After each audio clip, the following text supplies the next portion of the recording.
My parents demanded I drop out of college for my sister's feelings. I refused. They broke up with me. Then we reconciled, but later they gave me an ultimatum to cancel my wedding because she got divorced and depressed. So there I was, Regina, finally done with my third year of college and ready to spend my summer working at the local cafe where I'd been pulling shifts between classes. I had it all planned out. More hours meant more money, and God knows I needed every dollar I could save. My parents had made it crystal clear years ago that they were only saving college money for my younger sister, Emma. So I'd busted my ass to get a full scholarship.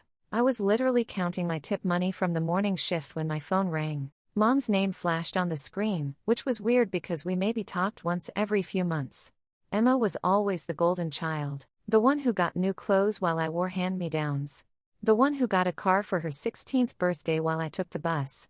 The one whose room got redecorated while mine stayed the same ugly green for years. Regina, honey, we need you to come home for the summer, Mom said without even asking how I was doing. I can't, Mom. I've got work lined up for the whole summer. I need the money. This is important. We really need you here. That got my attention. My parents never needed me for anything. Emma was their perfect little princess who could do no wrong, even though she barely scraped by in high school while I was pulling straight A's and volunteering for every school activity just to pad my college applications. What's going on? Is someone sick? We'll explain everything when you get here. Please, Regina, just come home. There was something in her voice that made me curious, maybe even a little hopeful that they actually wanted to see me for once. So I did something stupid. I agreed to come. The train ride from my college state back home gave me too much time to think. I remembered Emma's graduation party last month that I wasn't invited to, even though I'd asked Mom if they wanted me there. Oh, it's just going to be a small family thing, she'd said. Right, small family thing without one of their daughters. I thought about all the times growing up when Emma would break something and somehow it became my fault. Like when she knocked over Mom's favorite vase and told them I did it. I got grounded for 2 weeks while Emma got ice cream. Or when she failed her driving test 3 times and Dad said it was because I was setting a bad example by not having a car to practice with her. The worst was probably my high school graduation. Emma had some stupid dance recital the same day. And guess which event my parents attended? I sat there watching other families celebrate while mine was across town watching Emma spin around in a tutu. They said they'd make it up to me, but they never did. But something about this phone call felt different. Maybe they finally realized they had another daughter. Maybe Emma had done something so stupid that they needed the responsible one to come fix it. Or maybe, and this was the thought I tried not to have, maybe one of them really was sick and they needed me. When I stepped off the train, the summer heat hit me like a wall. The walk to my childhood home felt longer than I remembered. Nothing had changed on our street. Same ugly houses, same cracked sidewalks, same general air of disappointment that seemed to hang over everything. I knocked on the front door, which was weird because I used to just walk in. But it had been almost a year since I'd been home, and I wasn't sure of my welcome. Dad opened the door and actually smiled at me. I stepped inside and immediately felt the tension. It was like walking into a funeral home. Emma was sitting on the couch looking like someone had killed her dog, and Mom was pacing around the living room with that worried expression she usually reserved for when Emma got in trouble. So, what's the big emergency? I asked, setting my bag down. Mom and Dad exchanged one of those looks that parents do when they're about to deliver bad news. We'll talk about it over dinner, Dad said. Are you hungry? Your mother made your favorite. That should have been my first red flag. Mom never made my favorite anything. Emma's favorites, sure, but not mine. But I was tired and hungry and maybe a little hopeful that this meant something good. We sat around the dinner table like a normal family for once. Emma barely touched her food and kept sniffling like she was about to cry. The whole thing felt like some weird performance, and I was the only one who didn't know the script. Okay, I said finally. Someone needs to tell me what's going on before I lose my mind. Mom put down her fork and looked at Dad, who nodded like they'd rehearsed this whole thing. Emma just stared at her plate, but I could see her shoulders shaking. Well, Mom started, you know Emma just graduated high school. Yeah, congratulations, I said to Emma, but she didn't even look up. The thing is, Dad continued, she's been having some trouble with her college applications. I waited for more, but they both just sat there looking uncomfortable. Emma let out this dramatic sigh that could probably be heard from space. What kind of trouble? I asked. She didn't get into the private college she wanted, Mom said quickly, like ripping off a band-aid. Emma's face turned bright red, and she finally looked up. It's not that I didn't get in, she snapped. It's that they have stupid requirements that don't make sense. I tried not to laugh. Emma had barely graduated high school. I remembered Mom calling me freshman year, stressed out because Emma was failing 3 classes and might not graduate on time. They'd hired tutors, done extra credit projects, and I'm pretty sure Dad had a few conversations with teachers that got Emma's grades mysteriously bumped up. Okay, I said carefully, so maybe she could apply to a different college. There are plenty of good schools that aren't as competitive. Emma's head snapped up like I'd slapped her. I don't want to go to some nobody college like you did. I want to go somewhere that actually matters. There it was. The real Emma, not the crying victim act she'd been putting on. My college was actually pretty well regarded, but whatever. I'd gotten used to her insults years ago. How does this involve me? I asked. I mean, I'm sorry Emma's having trouble, but I don't see why you needed me to come home for this. Mom and Dad exchanged another look. This time, it was Mom who took the lead. Emma's been really depressed about this whole situation, she said. She's been having these episodes where she just cries for hours. The doctor says it's because she feels like she's falling behind compared to you. Compared to me? You're in college and she's not, Dad explained. It's making her feel like a failure. I looked around the table at all of them. Emma was back to her dramatic sniffling. Mom looked like she was about to cry too. And Dad just looked tired. I still don't understand what this has to do with me, I said. That's when Mom dropped the bomb. We think it would be best if you took a break from college for a while. Just until Emma gets settled somewhere. I honestly thought I'd misheard her. I'm sorry. What? Just for a year or 2, Dad added quickly. Give Emma some time to figure things out without feeling like she's competing with you. I stared at them, waiting for someone to start laughing and tell me this was all some sick joke. But they were all completely serious. Emma was nodding along like this made perfect sense. Are you people insane? I finally asked. Regina, don't be dramatic, Dad said. I'm being dramatic? You just asked me to throw away my education because Emma's feelings are hurt. It's not throwing it away, Mom insisted. It's just postponing it. I'm on a full scholarship, I said slowly, like I was talking to children. If I leave, I lose that scholarship. I can't just come back whenever I feel like it. We know it's a big sacrifice, Dad said. A sacrifice? It's not a sacrifice. It's suicide. Do you have any idea how hard I worked to get where I am? The hours I spent studying while Emma was out partying? The clubs I joined, the volunteer work I did, the essays I wrote. Emma finally spoke up. You always act like you're so much better than everyone else. I act like someone who works hard for what they want instead of expecting it to be handed to me. You told me when I was 16 that you weren't paying for my college. You said all your college savings were for Emma. So I busted my ass to get a full ride. I worked part-time jobs through high school to save money. I studied every night while Emma was out with her friends. And now you want me to give it all up because she's sad? She's your sister, Dad said. And I'm your daughter too. But you seem to forget that pretty regularly. The room went dead silent. Emma's crying got louder, but now it sounded more angry than sad. This is exactly what I'm talking about, she said. You always have to make everything about you. I'm going through a hard time and you can't even be supportive. Supportive? You want me to ruin my life to make you feel better about yours? It's not ruining your life, Mom said. It's being part of a family. A family? I laughed, but there was nothing funny about it. When have any of you ever acted like a family to me? When have you ever put my needs first? When have you ever even asked what I wanted? We're asking now, Dad said. No, you're not. You're telling me what you want me to do. There's a difference. I stood up from the table. The whole room felt like it was spinning. I need to think about this, I said. There's nothing to think about, Mom said. Either you care about your family or you don't. And if I don't do what you want, Dad's face got hard. Then maybe you should think about whether you want to be part of this family at all. There it was. The ultimatum I'd been waiting for my whole life. Do what Emma wants or lose the family I'd never really had anyway. I've thought about it, I said, and my answer is no. I'm not dropping out of college. Emma burst into fresh tears. Mom looked like I'd punched her. Dad just shook his head. Then I think you should leave, he said quietly. Fine, I said. I will. I went upstairs to pack my things, listening to Emma sobbing downstairs and my parents comforting her. Just like always, I was the bad guy for not giving Emma what she wanted.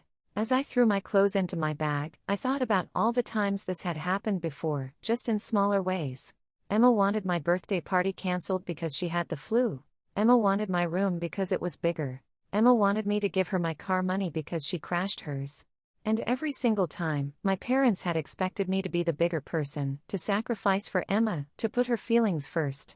I walked out of that house with my bag over my shoulder and didn't look back. The train station was a 20-minute walk, and every step felt like I was shedding some invisible weight I'd been carrying my whole life. My phone kept buzzing with texts from Mom, but I didn't bother reading them. Whatever guilt trip she was sending could wait. The ride back to campus was quiet. I stared out the window, watching familiar towns blur past, trying not to think about what had just happened. When I got back to my dorm, I threw myself into work. I picked up extra shifts at the cafe, covered for other people when they wanted time off, and worked doubles whenever I could. The summer passed in a blur of work and silence. No calls from my parents, no texts asking how I was doing, nothing. It was like I'd never existed. I threw myself into my senior year like my life depended on it. I took extra classes, joined more clubs, did everything I could to graduate early. Graduation came and went without a single family member in the audience. I got a job offer in a city 2 states away and took it without hesitation. Moving into my first apartment was weird, but good weird. For the first time in my life, nobody could tell me what to do with my space. Work kept me busy and I was good at it, good enough that I got promoted within 6 months. Then again a year later, I was making more money than I'd ever thought possible. I started dating a guy named Mike I met at work. He was in the marketing department, tall with dark hair and this laugh that made everyone around him smile. "So tell me about your family," he said one night over dinner at this little Italian place near my apartment. "Not much to tell," I said. "We're not really close." "That's too bad. Family's important." I just nodded and changed the subject. Mike didn't push, which I appreciated. 2 years passed like that. Work, dating Mike, building a life that was completely my own. I found out through social media that Emma had gotten married. The wedding photos showed up in my suggested posts. Emma in a huge white dress surrounded by all our relatives with Mom and Dad beaming beside her. I blocked Emma's social media after that. I didn't need the reminder. Then one Tuesday afternoon, my phone rang. The caller ID showed Mom's number, and for a second, I just stared at it. It had been almost 5 years since we'd spoken. "Regina." Mom's voice sounded older, more tired. "Yeah, it's me." "Oh, honey, I'm so glad you answered. How are you?" The question caught me off guard. When was the last time anyone in my family had asked how I was? "I'm fine. What do you want?" "I know you're probably still angry with us, and you have every right to be. We were wrong, Regina. Really wrong." I didn't say anything. "Your father and I have been talking, and we realize we went too far. We shouldn't have asked you to give up college. We shouldn't have kicked you out." "Where's this coming from?" I asked. "Emma moved across the country with her husband. We hardly see her anymore. And it made us realize that we might lose you completely too. Can you come home just for a visit? Let us try to make things right." I thought about hanging up, but something in her voice made me pause. "I'll think about it," I said finally. A month later, I was on a train heading home. When I got to my childhood home, Mom hugged me so tight I could barely breathe. "You look so grown up," she said, tears in her eyes. "And successful. We're so proud of you." Dad looked older, grayer around the edges. "We owe you an apology," he said. "A big one." Over dinner, they told me about Emma's life. She'd had 2 kids and was living in California with her husband who worked in tech. "She's doing well," Mom said. "Her husband makes good money." "That's nice," I said, not really caring. "What about you?" Dad asked. "Are you seeing anyone?" I told them about Mike, about my job, about the apartment I was renting. They actually listened, asked questions, seemed genuinely interested. It was weird. "We'd love to meet him sometime," Mom said. I started visiting regularly after that, sometimes alone, sometimes with Mike. My parents seemed different, more attentive to me. They asked about my work, remembered things I told them, actually acted like they cared about my life. The first time I saw Emma again was at my parents' house about a year later. She was visiting with her husband, David, and their 2 kids. Emma looked tired but happy and she was showing off pictures of their house in California. "David just got another promotion," she told everyone. "We're thinking about getting a bigger house."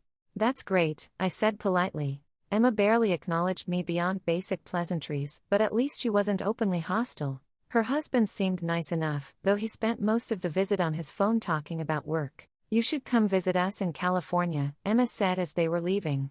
"We have plenty of room." "Maybe," I said, knowing I'd never take her up on it. Things stayed peaceful like that for about 2 years. I kept visiting my parents.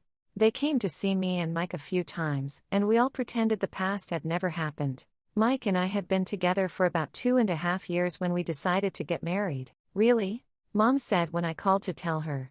"Oh, Regina, that's wonderful. We're thinking a small ceremony. Nothing too fancy. Whatever makes you happy, sweetheart. We're just so excited for you." Mike and I started planning the wedding. We found a venue, picked a date, sent out invitations. Everything was going smoothly until my phone rang one evening while I was addressing invitations. "Regina, I need you to come home," Mom said without even saying hello. "There's been a situation with Emma." "What kind of situation?" "Just come home tonight if you can. It's urgent." The tone in her voice made my stomach drop. After all these years of peace, I had a feeling my family was about to drag me back into their drama. "I'll be there tomorrow morning," I said, already dreading whatever mess was waiting for me. The train ride home felt like traveling back in time to a place I'd hoped never to visit again.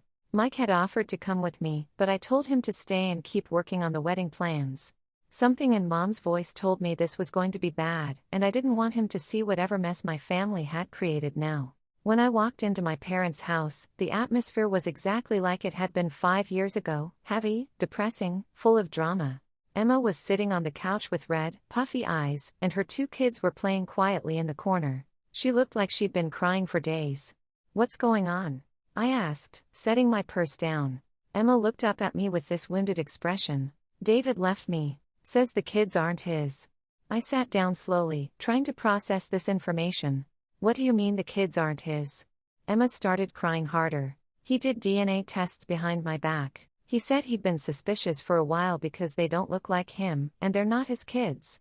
Emma shook her head, not looking at me. "So you cheated on him?" "It's not that simple," Emma snapped. "David was always working, always traveling. I was lonely." "With how many people?"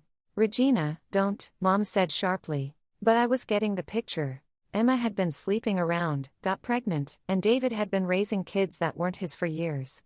Now he'd found out and was done. "The divorce was finalized last week," Dad said. "Emma didn't get anything. No alimony, no child support, nothing. David kept the house, the cars, everything." "I don't have anywhere to go," Emma said through her tears. "I don't have any money. I don't have a job." I looked around the room at all of them. "Okay, so what does this have to do with me?" Mom and Dad exchanged that look again, the same look they'd given each other 5 years ago before they asked me to drop out of college. "Emma's going through a really hard time right now," Mom said carefully. "She's depressed. She's struggling and she needs our support. The thing is, we think it would be better if you postponed your wedding for a while." There it was. The same old song, different verse. Postponed my wedding? Why would I do that? "Emma's dealing with a divorce," Mom explained. "She's in a really bad place emotionally. Having to watch you get married right now would just make her feel worse about her own failed marriage." I stared at them in disbelief. "You want me to postpone my wedding because Emma's upset about her divorce?" "Just for a few months," Dad said quickly, "until she gets back on her feet. Or maybe cancel it altogether," Mom added. "At least until Emma is feeling better about herself." Emma was nodding along like this made perfect sense. "I just can't handle seeing other people happy right now when my whole life is falling apart." "Your life is falling apart because you cheated on your husband," I said flatly. "That's not fair," Emma protested. "You don't understand what I was going through. I understand that you made choices and now you have to live with the consequences." "See," Emma said to our parents, "she doesn't care about me at all. She just wants to rub her perfect life in my face." I stood up from the couch. The whole scene was giving me the worst kind of déjà vu. "Let me get this straight," I said. 8 years ago, you wanted me to drop out of college because Emma couldn't get into the school she wanted. Now you want me to cancel my wedding because Emma's marriage fell apart due to her own actions." "We're not asking you to cancel it," Mom said. "Just postpone it." "For how long? Until Emma finds another husband? Until her kids graduate? Until she decides she's happy enough to let me have something good in my life?" "You're being dramatic," Dad said. "I'm being honest. This is the same thing you did before. Emma has a problem, so everyone else has to sacrifice to make her feel better. Emma was crying louder now. I can't believe how selfish you're being. I'm going through the worst time of my life, and all you can think about is your stupid wedding. My stupid wedding to the man I love that I've been planning for months, that all our friends and his family are flying in for. Then they'll understand if you reschedule, Mom said. No, I said simply. I'm not postponing my wedding.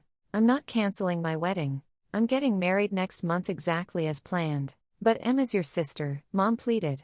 And I'm your daughter, but you never seem to remember that when it matters. Dad's face got hard the same way it had 5 years ago. If you go through with this wedding, don't expect us to be there. Good, I said. I don't want you there anyway. Emma gasped like I'd slapped her. Mom looked shocked. I don't want any of you there, I continued. I don't want people at my wedding who think I should sacrifice my happiness for someone else's bad decisions. Regina, think about what you're saying, Mom said. I have thought about it for years, and I'm done. I'm done putting Emma's feelings before my own life. I'm done being the responsible one who has to give up everything. I'm done being part of a family that only wants me around when they need something from me. I picked up my purse and headed for the door. I slammed the door behind me and walked to the train station without looking back. Mike was waiting for me at my apartment when I got home. I told him everything, about Emma's cheating, the divorce, and my parents' request to postpone our wedding. They're insane, Mike said when I finished. Completely insane. I told them not to come to the wedding. Good. We don't need that kind of negativity on our special day. Our wedding was beautiful. Mike's parents were there, his siblings, his grandparents. My uncle walked me down the aisle. He was the only family member who'd ever really cared about me anyway. Some of my cousins came too, the ones who'd always thought my parents treated me unfairly. A few people asked where my parents and sister were, but I just said they couldn't make it due to family issues. Most people didn't push for details. The day after the wedding, I posted a few photos on social media. Just normal wedding pictures, me and Mike, the ceremony, the reception. Nothing over the top or showy. The next morning, I woke up to comments on my wedding photos. Mom had written a long, nasty comment about how I was flaunting my happiness to hurt Emma, how selfish I was, how Emma's depression had gotten worse because of my attention-seeking behavior. Then she started threatening to sue me for emotional damage to Emma. I read through all her comments while Mike made coffee. Other people had started responding, asking what was going on, but I didn't engage. Instead, I blocked my mother on all social media. Then I blocked Emma and Dad too. I deleted all their comments from my wedding photos. That was a year ago. I have no idea how my parents or Emma are doing, and I don't care to find out. Mike and I are looking at houses now, planning to start our own family someday.